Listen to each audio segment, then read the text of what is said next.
యావత్ ఆంధ్రప్రదేశ్ ప్రజానికానికి రాష్ట్రీయ ప్రజా కాంగ్రెస్ పార్టీ విజ్ఞప్తి. ఈ మధ్యకాలంలో గోవా పర్యటన నిమిత్తం ఏదో ఆహ్లాదకరమైనటువంటి వాతావరణం ఉంటుంది అని చెప్పి మన ఆంధ్రప్రదేశ్ నుంచి అలాగే తాడేపల్లిగూడెం నివాసి వెళ్ళడం జరిగింది. అక్కడ ఏదో చిన్న చిన్న కారణాలకి మనిషిని హత్య చేసేటటువంటి సాంప్రదాయాలు గోవా ప్రభుత్వానికి మంచిది కాదు.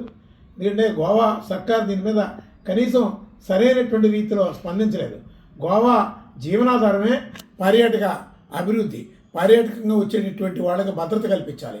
అలాంటి ఆ రాష్ట్రంలో ఇంత ఘోరమైనటువంటి క్రైమ్ జరిగితే కనీసం గోవా ప్రభుత్వానికి చీమ కుట్టినట్టు కూడా లేదు, నిమ్మకి నీరెత్తినట్లు వ్యవహరిస్తుంది. ఖచ్చితంగా ముందు ఆ గోవాలో జరిగినటువంటి ఘటనలో నిందితులు ఎవరైతే ఉన్నారో వాళ్ళని ఆ రాష్ట్రం నుంచి బహిష్కరించి టూరిస్టులకి మీరు ఒక నమ్మకం కలిగించండి. అంతేగాని మేము ఆంధ్రప్రదేశ్ ప్రజానికానికి అలాగే ఇతర రాష్ట్రాల్లో ఉన్నటువంటి ఆంధ్రులకి రాష్ట్రీయ ప్రజా కాంగ్రెస్ పార్టీ విజ్ఞప్తి చేసేది ఏంటంటే, గోవా ప్రభుత్వానికి కనువిప్పు కలిగే విధంగా ఇక్కడ ఇలాంటి పనులు చేస్తే మన రాష్ట్ర ఆదాయాలు తగ్గిపోతే ఇతర రాష్ట్రాల నుంచి ఎవరు రారు అనే ఒక గౌరవం, నమ్మకం కలగాలి, ఆ భయం ఏర్పడాలి.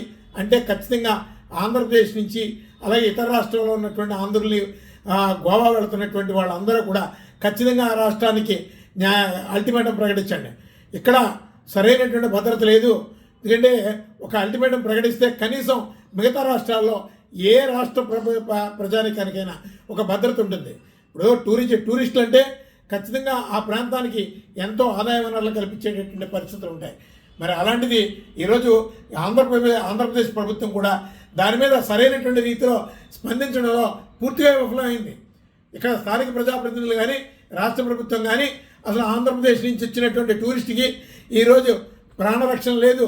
అక్కడ హత్య జరిగితే కనీసం ప్రభుత్వం నుంచి కూడా సరైనటువంటి రీతిలో స్పందించకపోవడం దురదృష్టకరం. ఖచ్చితంగా రాష్ట్రీయ ప్రజా కాంగ్రెస్ పార్టీ నుంచి కోరుతున్నటువంటిది ఏంటంటే, గోవా ప్రభుత్వానికి ఒక సరైనటువంటి గుణపాఠం చెప్పాలి అంటే టూరిస్టులు ఎవరు కూడా ఆంధ్రప్రదేశ్ నుంచే కాదు, ఏ రాష్ట్రం నుంచి అయినా సరే గోవా ప్రభుత్వం సరైనటువంటి రీతిలో భద్రత కల్పించే వరకు, ఇప్పుడు జరిగినటువంటి ఈ ఘటన మా రాష్ట్రం కాదు, మా ప్రాంతం కాదు అనుకునేటటువంటి వాళ్ళందరూ కూడా రేపు పొద్దున్న ఏ రాష్ట్రానికైనా జరుగుద్ది, ఏ ప్రజలకైనా జరుగుద్ది, ఏ టూరిస్ట్కైనా జరుగుద్ది. అందుకని అందరూ కూడా ఒక ఐక్యతతో ఖచ్చితంగా గోవాలో జరిగినటువంటి ఘటనకి గుణపాఠం చెప్పే విధంగా అన్ని రాష్ట్ర ప్రజలు సహకరిస్తారని రాష్ట్రీయ ప్రజా కాంగ్రెస్ పార్టీ నుంచి విజ్ఞప్తి చేస్తున్నాం.